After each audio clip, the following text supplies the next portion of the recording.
Welcome to home food recipes. வாங்க இன்னைக்கு நம்ம சீடை எப்படி பண்ணுறதுன்னு பார்ப்போம். அதுக்கு தேவையான பொருள் பார்த்தீங்கன்னா 2 ஸ்பூன் பொட்டுக்கடலை மாவு, 2 ஸ்பூன் உளுந்த மாவு, உளுந்தும் பருப்பை வறுத்துட்டு நல்லா மிக்சியில் அரைச்சி வச்சுருக்கோம்.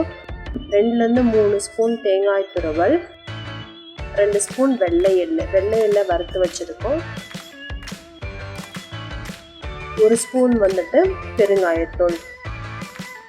இன்னைக்கு 1 கப் பச்சரிசி மாவு எடுத்துருக்கோம். அதோட 2 ஸ்பூன் வெண்ணெயை ஆட் பண்ணிட்டு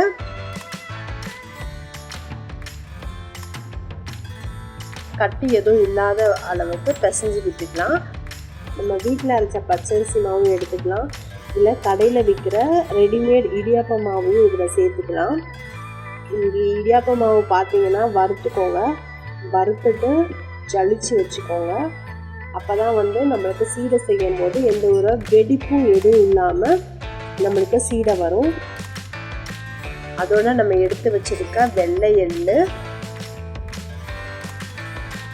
உளுந்த மாவு, பொட்டுக்கடலை மாவு, தேங்காய் துருவல், பெருங்காயத்தூள் ஆட் பண்ணிவிட்டு நல்லா பிசைஞ்சிக்கலாம். இதில் எந்த ஒரு கட்டியுமே இல்லாத மாதிரி இதில் பிசைஞ்சிக்கோங்க. அதுக்கப்புறம் பார்த்தீங்கன்னா ஒரு கப்பில் தேவையான அளவு தண்ணி வச்சுருக்கோம். அந்த தண்ணியில் உப்பு கரைச்சி வச்சுருக்கோம். உப்பு தனியாக இதில் ஆட் பண்ணணும்னு தேவையில்லை. அந்த தண்ணியை இதில் கொஞ்சம் கொஞ்சமாக ஊற்றிட்டு பிசைஞ்சிட்டு வாங்க.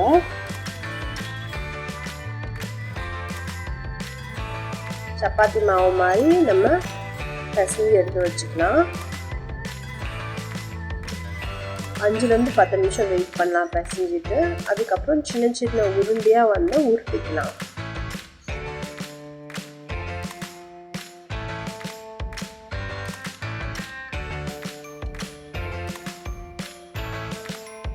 அதை நம்ம ஒரு கடாயில் எண்ணெயில் போட்டு பொரிச்சுக்கலாம்.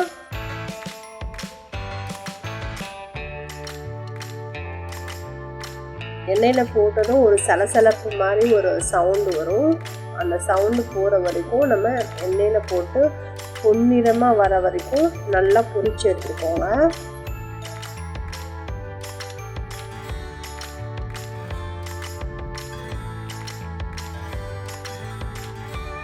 பாருங்க, நம்மளுக்கு எண்ணெய் நல்லா கொதிச்சு சீடையும் நம்மளுக்கு பொன்னிறமாக வந்திருக்கு.